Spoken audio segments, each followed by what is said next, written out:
Start. आज भारत भ्रष्टाचार की अनेक चुनौतियों से जूझ रहा है। इसमें आर्थिक भ्रष्टाचार, सामाजिक भ्रष्टाचार, राजनैतिक भ्रष्टाचार तथा प्रशासनिक भ्रष्टाचार शामिल हैं, किंतु इसमें केवल एक राजनैतिक भ्रष्टाचार ने भारतीय राष्ट्र के सामने अस्तित्व का संकट पैदा कर दिया है। आज राष्ट्र वास्तव में बड़े घोटालों के गणतंत्र में तब्दील हो चुका है। व्यक्तिगत लाभ के लिए सरकारी पदों के दुरुपयोग का घुन राष्ट्र की शक्ति को खोखला कर रहा है।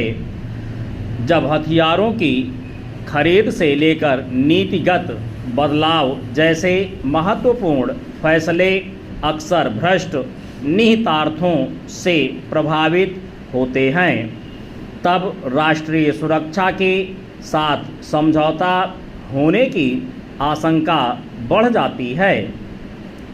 आज भ्रष्टाचार के दानव ने अपने पांव बहुत पसार लिए हैं।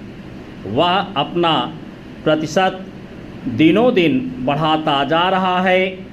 अगर आज भारत को एक शिथिल राष्ट्र के तौर पर देखा जा रहा है, तो इसके लिए प्रमुख रूप से दोषी भ्रष्टाचार है। भारत की इस ढिलाई से उन लोगों की बाछें खिल गई हैं जो इसकी सुरक्षा पर निशाना साधना चाहते हैं। एक पुरानी कहावत है कि सड़ी मछली का सिर नीचा, यानी सिर उसी का झुकता है जिसका शरीर स्वस्थ नहीं होता। वास्तव में सरकार के तमाम अंगों में प्रत्येक स्तर पर भ्रष्टाचार का पहिया खुद घूमता रहता है। यह भारत की आंतरिक सुरक्षा की कमज़ोर कड़ी बन गया है। जैसा कि भारत के मुख्य न्यायाधीश ने पिछले साल कहा था कि मुंबई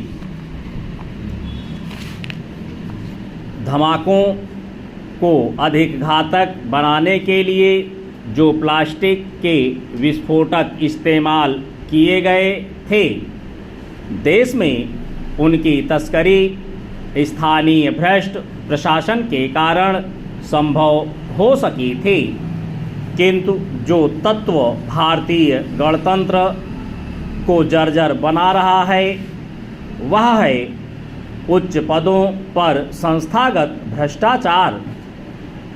जब घरेलू नीति भ्रष्टाचार से गंभीर रूप से संक्रमित हो तो विदेश नीति दमदार हो ही नहीं सकती।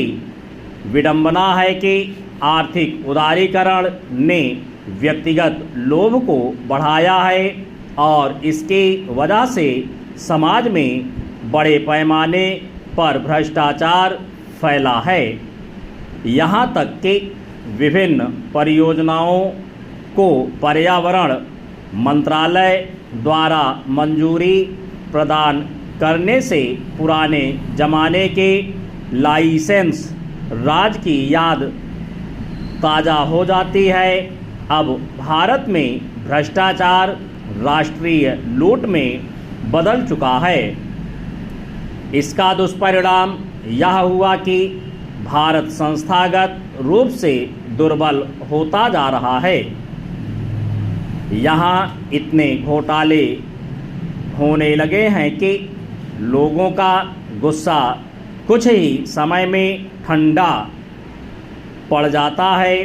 वास्तव में किसी बड़े घोटाले के खुलासे के बाद लोगों का गुस्सा शांत करने के लिए इसके बाद के छोटे घोटालों को उछाला जाता है।